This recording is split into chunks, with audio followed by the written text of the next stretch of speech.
I'm Fox 4 meteorologist Andrew Shipley. In the last several weeks, 3 people have been struck by lightning in southwest Florida. 2 people swimming near the Naples Pier and another standing under a mango tree in Fort Myers. Luckily, all survived being struck, but not everybody is so lucky.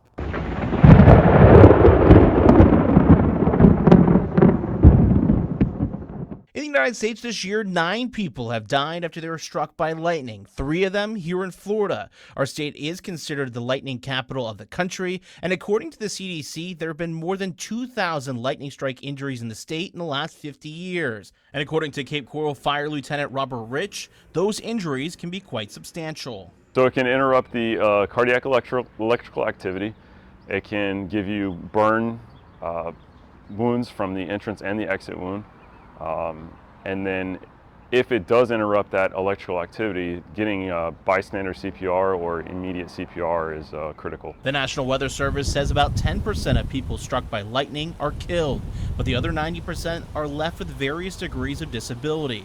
And while the odds of getting struck are low, you're still 2 times more likely to get struck by lightning than winning the lottery. So what can you do to lower that risk? As soon as you hear the thunder, it is important to get indoors. There's really nowhere safe outside during a thunderstorm. And while it might sound cheesy, the motto of when it roars, get indoors is important to remember. Lightning can travel 10 to 15 miles away from the actual storm, and even further than that sometimes. If you can hear it, you're close enough to get struck. And if you do see someone get struck, Public Affairs Specialist Andrew Shuck says it's important to get you and them to a safe place first. There's kind of a myth that once you're struck by lightning, you're kind of electrified and that you shouldn't touch the person, and that's not the case. The lightning has traveled in and out of the body. So you want to get them to safety, and then if they are not conscious, not breathing, not have a pulse, you want to immediately begin CPR and call 911. If that person is not breathing and has no pulse, call 911 and start CPR.